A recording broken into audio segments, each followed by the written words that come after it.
One of the fascinating aspects of amateur radio is working DX. It's thrilling, challenging, you'll make some amazing friends, and it's not difficult to get started. When you sit down at your station, the question will be, where in the world will I go today? DX means distance, typically intercontinental contacts, like between North America and Europe, North America and Asia, or Asia and Australia. It's the thrill of those distant contacts that excites us.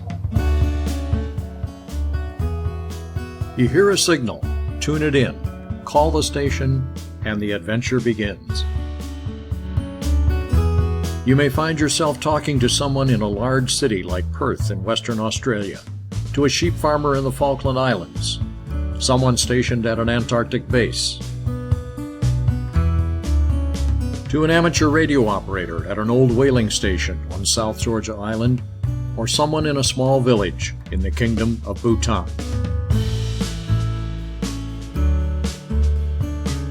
My friend Jorge in Colombia would enjoy a conversation with you. Learn about his country, its people, its history, its resources, and its cities.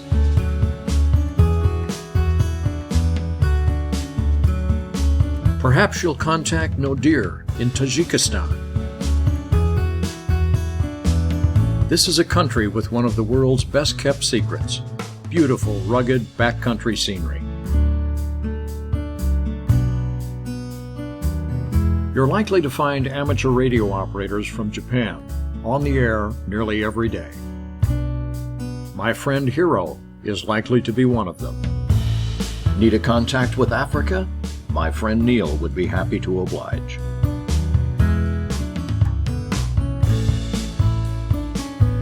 He'll have lots of adventure stories to share with you, both from inside and outside Africa. Perhaps your next contact will be with the land of the long white cloud, New Zealand. Lee, ZL2AL, would love to tell you about New Zealand. A land of lush mountainsides, high desert, unique geology, geothermal energy, a magnificent coastline, and beautiful alpine lakes. But wait a minute, you say. Wouldn't it be easier to make distant contacts with my cell phone or in a chat room? But why swim across the English Channel when you could take a boat? Why climb a mountain when you can take a helicopter to the top? Why go on a bike trail when you can drive by car? And there are other interesting challenges unique to amateur radio DXing. The activity of our sun and its sunspots influence radio communication. Some of these areas of intense magnetic activity are larger than our planet. Resultant radiation and particle streams from the sun interact with Earth's magnetic field, effect ionization in our atmosphere, and may enhance or degrade radio communication. Understanding the process will enhance your DXing skills. Your contacts with new countries and entities become like a rare coin to a coin collector or a rare stamp to a stamp collector. But how about those places on Earth where there are no amateur radio operators to contact? Places where there may not even be any people? That's where DXpeditions come into play.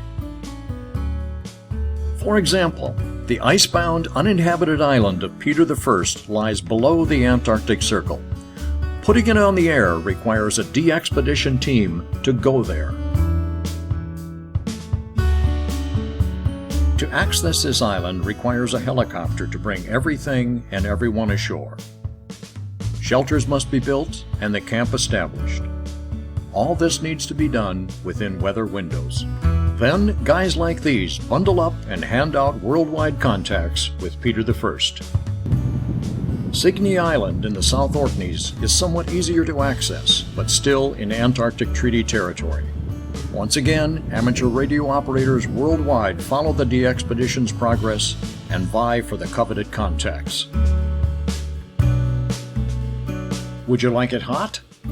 Try the steep, barren rock called Malpelo off the coast of Colombia. Getting on this rock is not easy. First you're hoisted, and then you climb. Finally, the team reaches its operating site and makes an amazing 195,000 contacts with other ham operators around the world. In January of 2014, a DXpedition team sailed from Western Australia with only seabirds for company and sunsets for variety. Their destination? A small dot in the middle of the Indian Ocean, Amsterdam Island. After 9 days at sea, covering 1,900 nautical miles, they arrived.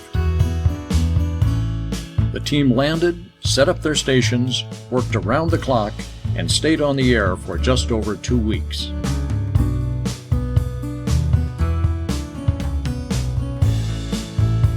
They made just over 170,000 contacts, giving many radio amateurs a new country contact. These are the 14 men who ventured to Amsterdam to hand out those contacts, and so enjoyed saying hello to old friends and making so many new friends through amateur radio and DXing. We all enjoy the chase and the challenge of DX, but what endures is the friendships we forge. Thanks to DXing and DXpeditions, we have lifelong friends all over the world. I ask you, how do you top that?